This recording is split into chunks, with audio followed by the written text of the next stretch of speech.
This video is based on true events, adapted for storytelling purposes. Some details may be simplified for clarity. If you enjoy the video, please subscribe. The gentle rocking of the Max Blue Line train was a rhythm of normalcy. It was a Tuesday evening in Portland, and passengers were lost in their own worlds, headphones on. Eyes glued to phones, minds on dinners yet to be cooked. Among them was Oleksandr Sasha Zabolotny, 25-year-old man who had escaped the unthinkable in Ukraine, seeking safety and a new beginning in a country promising peace. A few seats away, Jeremy Christian sat agitated, his presence a dark cloud in the crowded car. Witnesses would later say he was loud, spewing words of hate. A man consumed by a venom they could all feel but didn't yet understand. Then, the unthinkable unfolded. Two young women, best friends named Talisin, Merdin, Namkamech, and Ricky Best, heard Christian's hateful rhetoric turn violent. They saw him target two teenage girls, one of them wearing a hijab. They did what heroes do, they intervened. They stood up and told him to stop. Their courage was a match thrown into a room full of gasoline. Christian's rage exploded. In a flash, he pulled a knife. The train car, once a capsule of mundane commute, shattered into a nightmare. Chaos erupted. Screams echoed off the windows. Sasha, who had survived the terrors of war, found himself in the path of a different kind of violence. He wasn't a soldier on a battlefield. He was a man on a train trying to get home.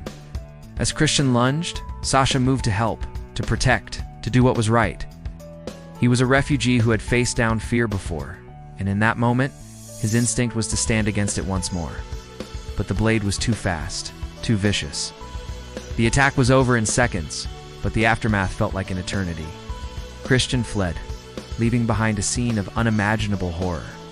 3 men lay bleeding on the train floor. Heroes who had chosen light over darkness, Sasha, along with Talisin, would not survive. Ricky Best, an army veteran and a father of 4, also succumbed to his wounds. The third victim, Micah Fletcher, was severely injured but would survive, carrying the physical and emotional scars forever. The manhunt was swift. Jeremy Christian was arrested. Community reeled, holding vigils, mourning the devastating loss of lives dedicated to protection and kindness. Sasha's story came to light, a man who had fled a war zone only to meet a brutal, senseless end on a train in his new home.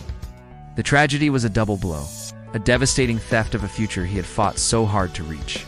In the courtroom, the case was built.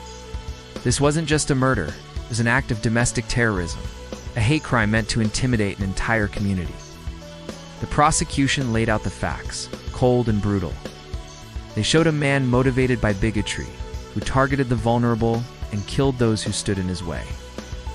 The question of justice now hangs in the air, heavy and profound. The state of Oregon is seeking the ultimate price, the death penalty. They argue that the sheer brutality, the hate-filled motivation, and the theft of 3 beautiful lives demand nothing less. But the story leaves us with a haunting echo. It's a story of incredible courage in the face of pure evil. It's about the 3 men who saw wrong and tried to make it right, paying the ultimate price for their humanity. And it's about a refugee who sought sanctuary and found instead a forever memory of bravery and a profound, heartbreaking loss.